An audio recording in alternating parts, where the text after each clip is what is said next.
이제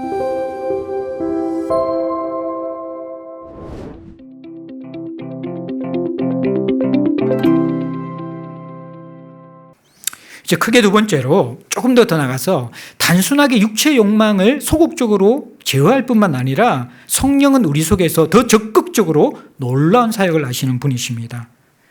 성령님이 어떤 역사를 하시는가? 우리 속에 계시며 일하시는 성령님에 대해서 살펴보겠습니다. 먼저 첫 번째는 요한복음 14장 16절에 보면 성령님은 우리 안에 거하고 계십니다. 내주하고 계십니다. 집을 짓고 영원히 살고 계신다 이야기합니다. 요한복음 14장 16절에 보면 내가 아버지께 구하겠으니 그가 또 다른 보혜사를 너희에게 주사 영원토록 너희와 함께 있게 하리니. 영원토록 너희와 함께 있는 분이 보혜사 성령님이라는 거예요. 성령님은 영원히 함께 계시고 우리 안에서 떠나지 않으신다고 이야기합니다. 그래서 우리가 오소서 진리의 성령님 이런 찬양 부를 수가 있어요. 그런데 신학적으로 엄밀히 이야기하면요, 성령은 우리 바깥에 있다가 오시는 분이 아니라 우리 안에 늘 살아 계시는 분입니다.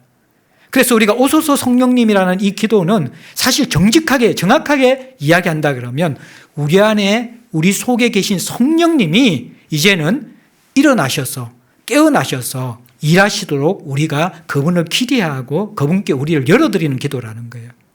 우리에게 없는 성령님, 구말리 장천에 떨어져 계신 그 성령님을 우리가 모셔드리는 것이 아니라는 것입니다.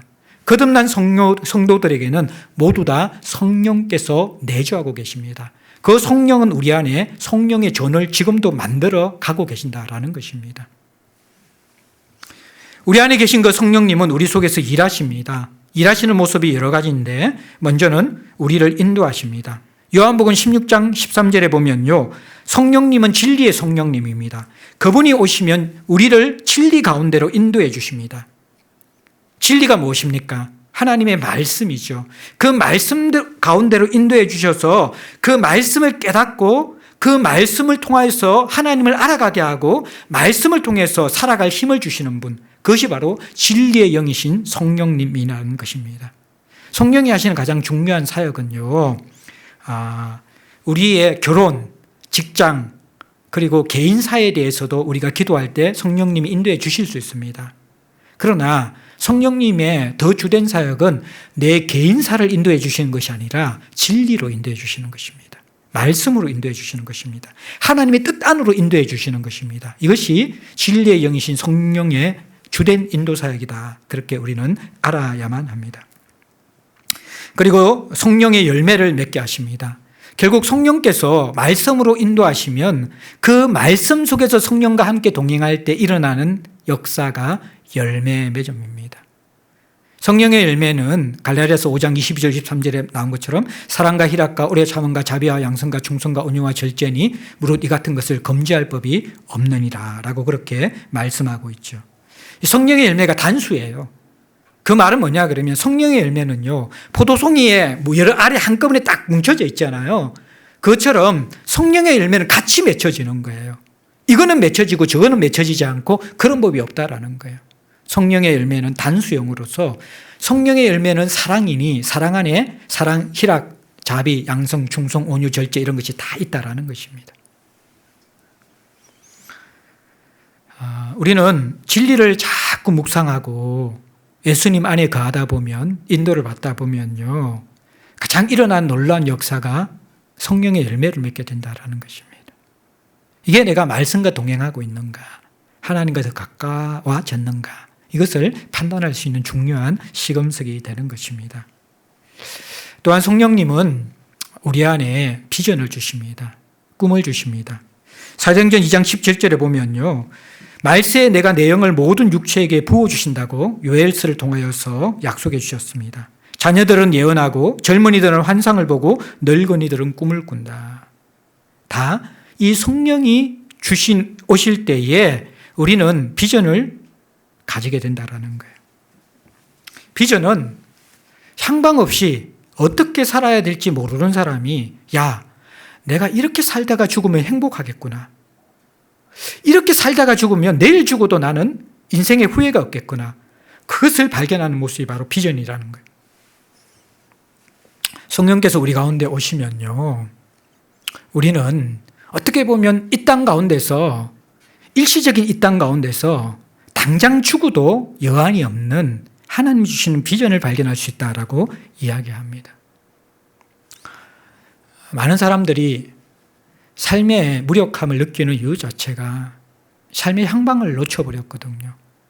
내가 무엇을 위해서 살아야 될지, 내 인생을 던지고 내 삶을 온전히 헌신할 만한 그 무엇을 놓쳐버려서 향방 없이 사는 거예요.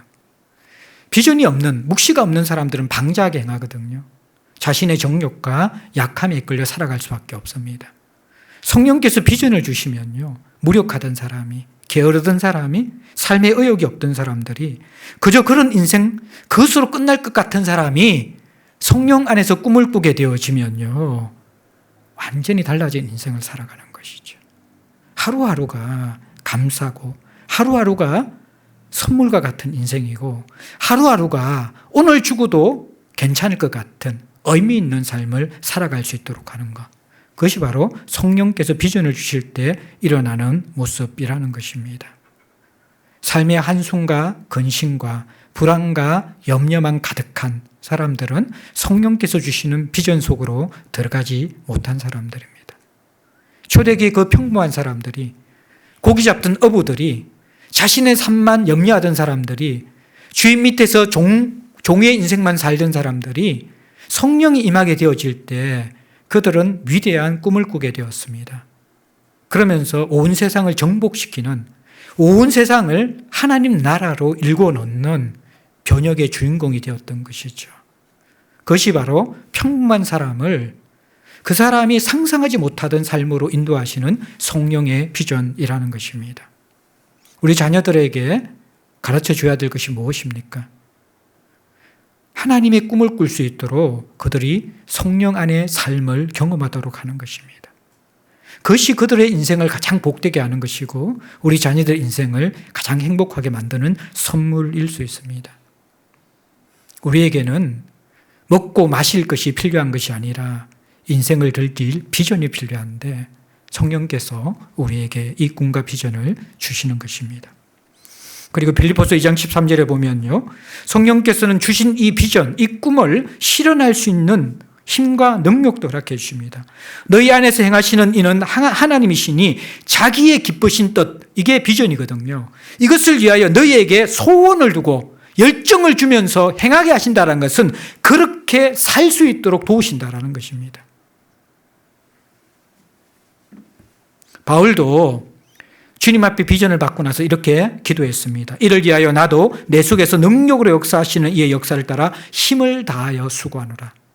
결국 그 비전을 이룰 수 있는 능력은 내 속에서 능력으로 역사하시는 성령이 주시는 것이죠. 저도 이제 목회하면서 내가 할 수 있는가, 그 장벽에 부딪힐 때가 참 많은 것 같아요. 이럴 때 이 말씀, 이것이 참 힘이 되는 것 같아요. 제가 할 수 있는 것은 아무것도 없죠. 여러분들이 교회 중심부로 들어올 때마다 내가 정말 이 교회를 섬길 수 있는가, 이 무거운 영적 짐을 내가 감당할 수 있는가, 그 느껴야 정상적인 거예요. 왜? 하나님의 부르심을 받은 사람이 공통점이거든요. 모세가 그랬고 이사야가 그랬고 다 그랬어요. 그런데 그때 이 꿈을 주신 하나님께서 이 꿈을 능히 이룰 수 있도록 도우신다라는 거, 버려두지 아니하시고, 그게 바로 성령께서 하시는 일입니다.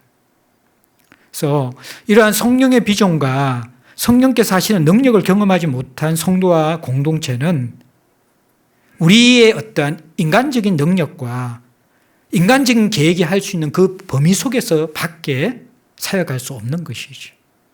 그런데 하나님의 성도와 교회는 전혀 다른 차원으로 부르심을 받았다는 거예요.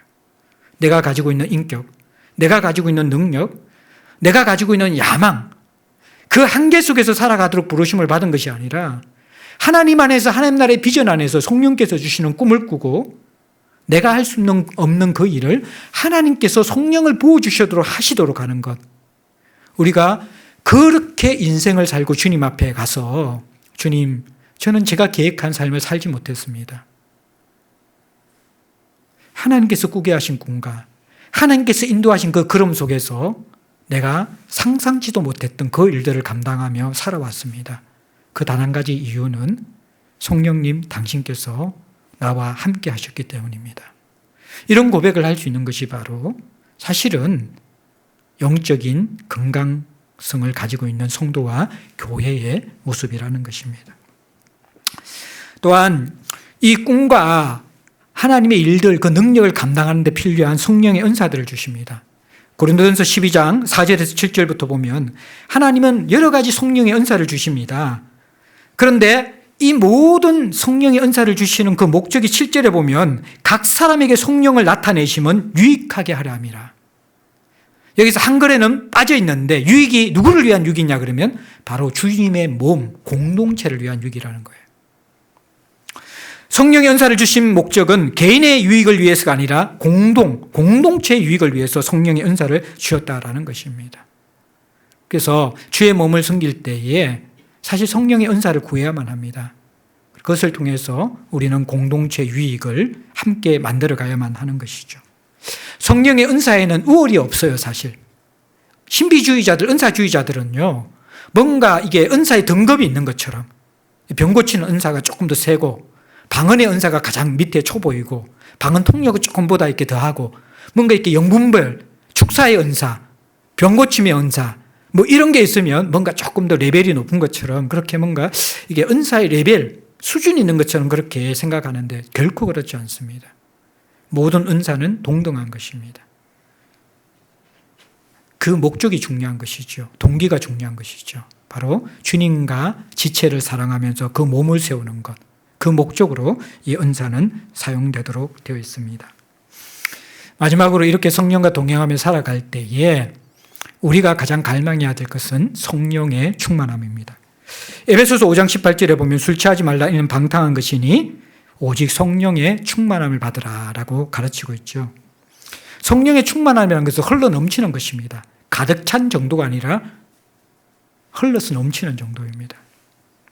그런데 이것은 어떠한 기운이나 에너지나 힘이 채워진 상태, 그것을 의미하는 것이 아니라 하나님과 성령님과 예수님과 삼위일체 하나님과 아주 친밀하고 깊은 인격적인 관계에 들어간 것을 의미하는 것입니다.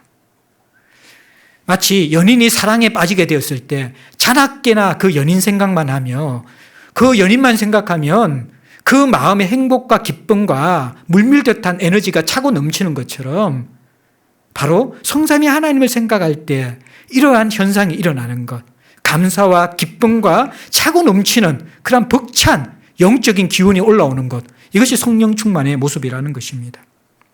쉽게 이야기하면 그리스도에 대한 사랑에 깊이 빠진 상태가 성령 충만입니다. 그리고 그리스도의 말씀에 순종하는 것이 그렇게 행복하고 그렇게 맛있고 그렇게 하고 싶게 되어지는 것, 그것이 성령 충만의 상태입니다. 예. 자신의 소욕에 충만하면 가장 힘든 것이 주대심을 인정하는 거예요. 순종하는 것입니다. 그런데 누군가의 사랑의 관계에 들어가면요, 하지 않는 것이 어려우시는 거예요. 그 사람이 원하는 것을 아는데 그 사람이 하지 말라고 하면 그게 더 사랑하는 사이에서는 굉장히 힘든 것이 되죠. 마찬가지로 성령 충만한 사람이 가장 힘든 것은 하나님을 사랑하는 것을 멈추는 것입니다. 그것이 가장 힘든 거예요. 그런데 성령 충만하지 않는 사람의 가장 힘든 것은 하나님의 말씀에 순종하는 것입니다. 이게 여러분들 성령이 하시는 사역입니다. 반대로 성령이 이렇게 우리 속에서 긍정적으로 또 소극적으로는 육체의 욕망을 제어하고 더 적극적으로는 우리 안에 내주하시고 인도하시면서 열매도 맺게 하시고 또 그 안에서 은사도 또 그리고 충만하게도 그렇게 하시는데 반대로 거듭난 성도들에게도 성령을 근심하게 하고 소멸할 수 있다라고 성경은 분명하게 충고하고 있습니다. 에베소서 4장 30절에 보면 성령은 우리 안에서 근심할 수 있습니다. 하나님의 성령을 근심하게 하지 말라. 그 안에서 너희가 구원의 날까지 인치심을 받았느니라. 자, 주님 오시는 그날까지 임산부 신앙이잖아요. 그런데 성령을 근심하게 할 수 있다는 거예요. 어떨 때 성령이 근심할까요? 간단합니다. 말 듣지 않을 때. 관계에 깨어지면요, 서로의 말을 귀담아 듣지 않고 따르지 않을 때입니다. 하나님의 말씀에 귀를 기울이지도 않고 순종하지 않으면요, 성령은 근심합니다. 또 하나는 성령은 사랑의 영인데 미움과 시기와 분노와 질투로 가득 차 있을 때 성령은 매우 근심합니다. 이게 같이 통합되어 있어요. 말씀을 기뻐하면 그 말씀은 우리를 사랑하도록 이끕니다. 근데 그 말씀을 듣고 순종하지 않는 사람들은 자기중심적이거든요. 자기중심적인 사람은 사랑할 수 없어요. 경쟁하고 비교하고 시기하게 되어져 있습니다. 그럴 때 성령은 우리 안에서 심각하게 근심합니다. 성령이 근심하게 되어지면 우리 안에 일어난 현상은 그때부터 기쁨과 감사와 평안이 없어집니다. 모든 것이 짜증나고, 모든 것이 못마땅하고요, 모든 것이 남 탓하고요, 모든 것이 분노하고 그렇습니다. 그게 여러분들 성령이 근심하면요, 우리도 근심병에 걸려요. 그 근심이 우울해지고 짜증나고 분노가 생기고 원망하고 그렇게 되는 것입니다. 영적으로 우리가 병든 것이죠. 근데 그 전 단계가 뭡니까? 우리가 성령을 병들게 한 거예요. 우리 속에 있는 성령을. 근심하게 만든 것이죠. 이때 우리는 빨리 회개하고 성령의 인도를 받아야만 합니다. 이 단계를 지나치면 정말 위험한 상태, 성령이 소멸된다라고 가르칩니다. 데살로니가전서 5장 19절에 성령을 소멸하지 말라라고 이야기합니다. 성령이 소멸된다는 것은 불이 꺼진다는 거예요. 구약의 제사 드리는 이스라엘 백성들은요, 그 제사 드리는 장소에 제단불이 꺼지지 않도록 하는 것이 제사장의 임무였어요. 그런데 그 불이 꺼져버린 거예요. 이게 바로 성령이 소멸되었다라는 거예요. 성령의 근심이 지속되면요, 성령이 슬퍼하십니다. 그러다가 슬퍼하시다가 나중에 냉담해지고요, 그리고 나중에는 침묵해버립니다. 부부 사이도 보면요, 처음에는 분노하고 짜증내고 싸우고 그러잖아요. 그 단계에서 회복하지 못하면 무관심해져 버립니다. 냉담해져 버립니다. 서로의 관계가 아예 없는 사람처럼 유령처럼 되어져 버리는 거예요. 냉소적이고 침묵적이 되는 것이죠. 이게 성령이 소멸된 상태입니다. 성령님이 소멸한 단계는요, 굉장히 오랫동안 강팍한 마음으로 지속적으로 말씀도 듣지 않고 불순종하는 상태가 이어질 때에 성령의 소멸이 올 수 있습니다. 그래서 웬만한 성도들은 성령의 소멸은 거의 잘 일어나지 않습니다. 그럼에도 불구하고 성경에서는 이것을 경고합니다. 우리는 성령을 근심시키면서 계속해서 돌이키지 않으면요, 소멸시키는 단계까지 갈 수 있다는 거예요. 이런 위험이 있는 자들 빨리 회개하고 가볍게 여기지 말고 영적인 회복을 위해서 하나님 앞에 무릎으로 마음을 짚고 나와야만 하는 것입니다. 사랑하는 성도 여러분들, 현대인들은 눈에 보이는 것만 보고 살아가죠. 우리는 눈에 보는 것으로 사는 사람이 아니라 믿음으로 사는 사람이에요. 믿음으로 사는 사람의 가장 중요한 특징은 우리 안에 계신 성령님의 역사, 성령님의 일하심, 성령님의 존재를 의식하며 살아가는 임산부 영성을 회복하는 것입니다. 결국 성령님이 우리 속에서 일하시게 할 것인가, 근심하게 할 것인가, 성령의 역사를 따라서 살 것인가, 성령의 역사를 부인하고 성령의 역사를 대적하며 살 것인가에 따라서 우리 신앙생활의 모습은 결판되게 되어 있습니다. 마지막으로 이 모든 오늘의 내용을 정리한 도표를 잠시 보겠습니다. 이 도표를 보면요, 중간에 성령의 내주가 있죠. 모든 믿는 자들에게는 성령의 내주가 있습니다. 그런데 성령의 내주하심에도 불구하고 말씀에 귀 기울이지 않고 불순종하고 사랑하지 않으면요, 성령이 근심하게 됩니다. 그러면 성령님은 결국 소멸하게 되어집니다. 저 방향으로 갈 것인가? 아니면 내주하시는 성령에게 귀를 기울이고 말씀에 귀를 기울이고 계속해서 사랑의 영을 구하면요, 성령의 인도, 진리 가운데로 나가게 됩니다. 그 진리의 영이 말씀으로 인도하면요, 성령이 열매를 맺고요, 성령이 주시는 비전을 보게 되고요, 그 비전을 이룰 수 있는 성령의 능력을 얻게 되어지고요, 그리고 공동체에서 그 열매를 얻게 하는 은사를 우리가 받게 되어집니다. 그러면서 성령과 지속적으로 동행하게 되어질 때 성령이 흘러 넘치는 상태, 말씀 순종하는 것이 너무 큰 기쁨이 되어지고 사랑하는 것이 너무 큰 기쁨이 되어지고 하나님을 예배하는 것보다 더 행복한 것이 없게 되어지는 성령 충만한 삶이 오게 된다라는 것입니다. 이제 말씀을 마무리합니다. 여러분 속에 있는 성령님은 어떤 상태에 있습니까? 점점 더 여러분 안에서 일하시고 계십니까? 기뻐하고 계십니까? 아니면 조금씩 근심하고 계십니까? 희미해져 가고 있습니까? 냉담해져 가고 있습니까? 우리는 매일매일 불기둥 구름기둥 인도를 받은 것처럼 매일매일 우리는 성령의 인도 없이 살아갈 수 없는 자임을 분명하게 깨닫고 성령의 인도가 없으면 육체의 소욕에 무너질 수밖에 없는 자임을 분명하게 깨닫고 소극적으로는 육체의 소욕을 이기기 위해 더 적극적으로는 성령 충만한 삶에까지 이르기 위해서 순간순간 매일매일 어떤 방향의 삶을 살 것인가 결정해야만 합니다. 성령을 근심하게 할 것인가?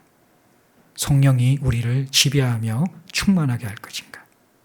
이것이 하루하루 살아가는 우리의 영적 전쟁의 선택입니다.